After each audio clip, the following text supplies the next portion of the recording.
Hey guys! Yung ganitong luto sa corned beef, nasubukan nyo na ba? Naku, ako nga first time ko lang nagawang pares itong corned beef. At talaga namang napakasarap din. Kaya naman kung meron kayong corned beef dyan sa bahay, subukan nyo na rin ito. Hindi nyo na kailangan lumabas pa para makakain ng beef pares. Nako, mga mami ko basta may corned beef ka dyan, magagawan mo na si mister. So ngayong araw nga po ay magluluto po tayo ng Kanto style pares corned beef. Una nga po ay nagisa ako ng sibuyas at bawang. Nako mga mas madali yung ganitong recipe sa pares. Kasi nga malambot na yung beef na gagamitin natin. So naglagay lamang po ako dyan ng 4 na tasang tubig. Tapos yan nga po mga pampalasa. Ilalagay ko na lamang po sa bandang dulo yung ating kompletong sangkap. Pakukuluan lamang po natin yan and syempre after magkuluan ay maglalagay po tayo dito ng pampalapot. So ito po yung akin munang tinikman kung sapat na po ba yung lasa. Lahat naman po ng pampalasa dyan mga mami ko ay pwede nyo pong i-adjust. Para po sa pampalapot nagkanaw lamang po ako ng cornstarch at ayan na nagsisimula na po siyang lumapot. Then pwede na po nating ilagay dito yung ating corned beef. Sa corned beef po ay pwede naman po kayong gumamit ng kahit ano pong brand. At ito po maya-maya pa meron ka ng beef pares. So halu-haluin po hanggang sa maghiwa-hiwalay itong ating pinakang corned beef. And syempre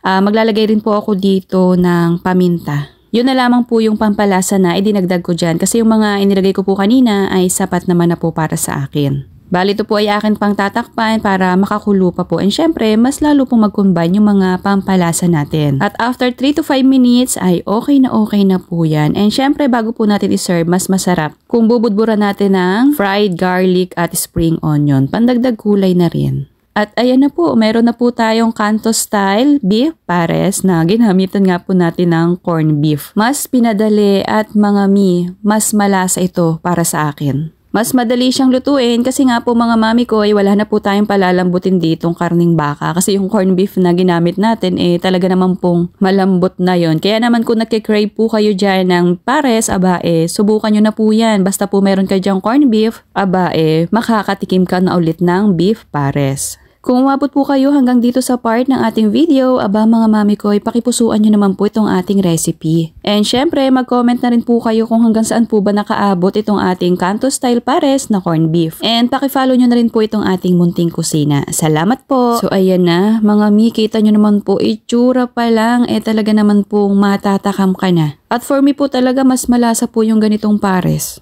Kasi yung corned beef po na ginamit ko dito, talaga naman pong malasa. So ano pang hinihintay ninyo? Nako, subukan nyo na rin po yung ganitong recipe. Siguradong magugustuhan nyo. So sana nagustuhan nyo po yung ating recipe ngayong araw.